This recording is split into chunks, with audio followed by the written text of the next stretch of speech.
South Korea's cultural influence on the world recently has been phenomenal, from music to film to technology to food. It is no wonder that Seoul is one of the best megacities I have ever visited. It is so lively and truly a city that never sleeps, whilst also having a rich history and proud traditions. One of the main things that comes to mind when you think of Korea is food, so one of the first things I wanted to do was visit the famous Gwangjang Market.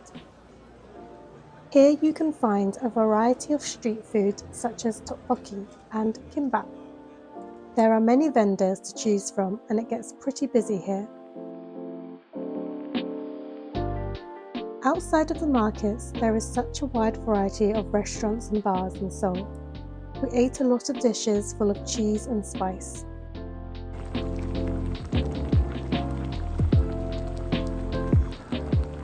But my top recommendation would be Korean fried chicken, which was simple but delicious and pairs perfectly with beer. There is quite a lot of options for nightlife in Seoul and people enjoy drinking a lot here. I would recommend the Hongdae area that is popular with students for bars and clubs. But there are also lots of fun shops and eateries about too.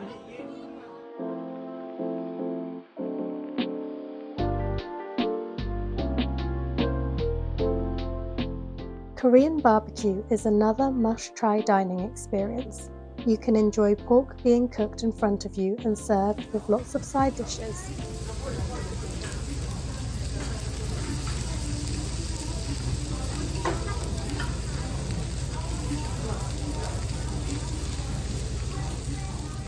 We ordered Korean pancakes as a side, which I would recommend trying.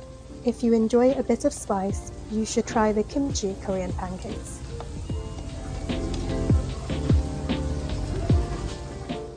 There is an astonishing amount of cafes too, so if you have more of a sweet tooth, then there will be plenty to satisfy your cravings.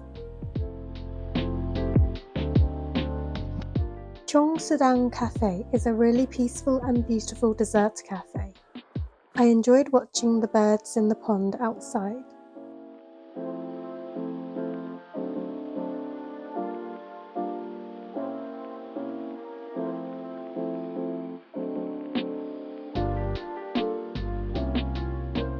After your stomach is full and you're ready for a walk, I would recommend trying the city wall. The wall was originally a fortress built to defend Seoul. It was built in 1396 and marks the boundaries of the city at the time. There is a lot of uphill walking and it is pretty tiring, but you are rewarded with beautiful views of the city.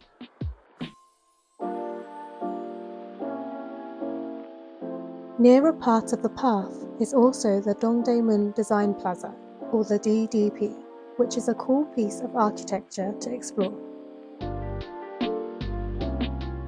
This building lights up at night, so I will want to check that out when I next come back to Seoul. You can walk up to the roof of the building, which is a walkable green space. One of the things I really like about Seoul was how they try to incorporate green spaces into the city. A good example of this is the Seoul Skygarden, which is a pedestrian-friendly walking path over the city. This used to be a highway for cars, but now displays a variety of plants and flowers.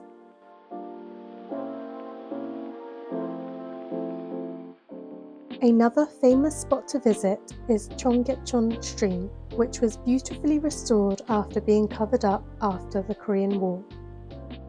We visited at night when live music was being performed, and it's probably one of my favourite memories from this trip.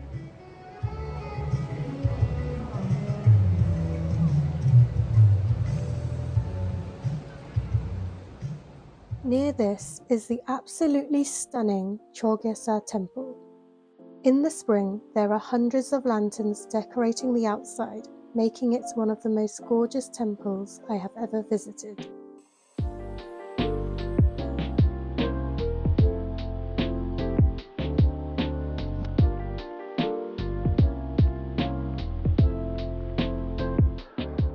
The architecture was also beautiful, and it was a peaceful stop in the lively city.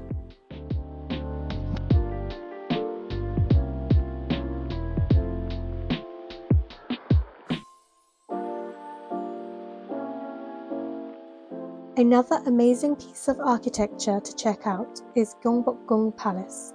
This massive complex has lots of beautiful buildings and nature to walk around in.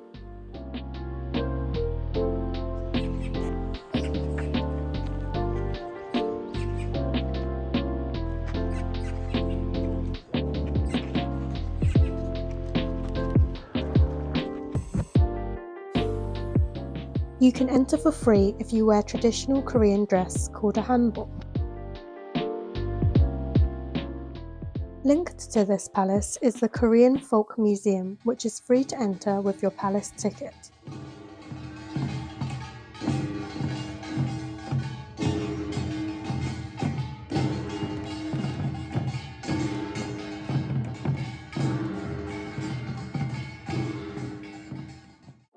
It is a surprisingly large museum, and we didn't have time to see all the exhibitions. But what we did see was very interesting, and there was quite a few interactive screens, which was fun.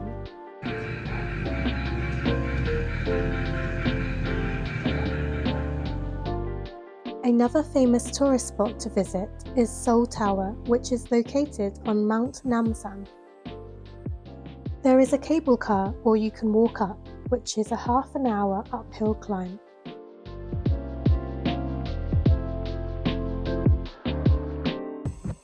We managed to reach the top of the mountain just in time for sunset, but there was quite a long wait to go in and out of the tower. The views from the top of the tower aren't too different to the views from the mountain, so if you're short on time, you could miss entering the tower itself. However, inside you can find this cool room with fun digital projections, as well as a gift shop and binoculars for a better view.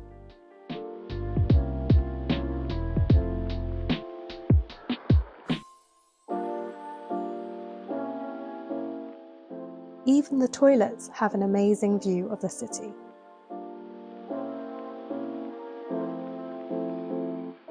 The last thing we did a lot of was shopping.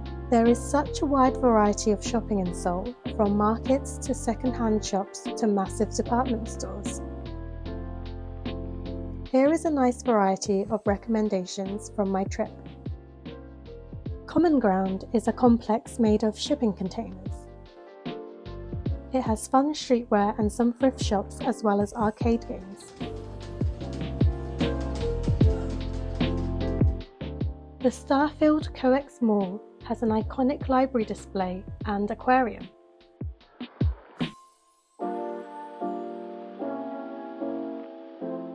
Here you can also find the statue dedicated to the iconic Gangnam Style song.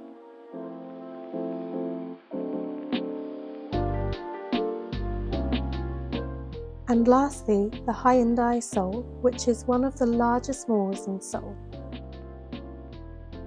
There is a large international food hall in the Hyundai, where I got these delicious black bean noodles.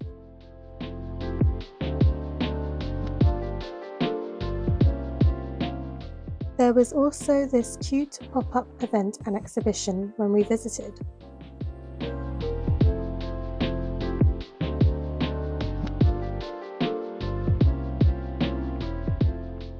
Yeouido Hangang Park is near the shopping centre, where you can enjoy a nice view of Seoul's skyline. It is a pretty lively place, and a lot of young people seem to enjoy hanging out with their friends here.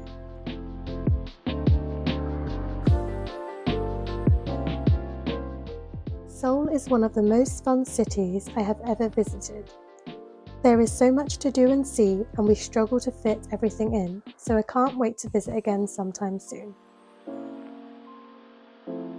Comment below if you have any more recommendations, and please like and subscribe for more travel videos.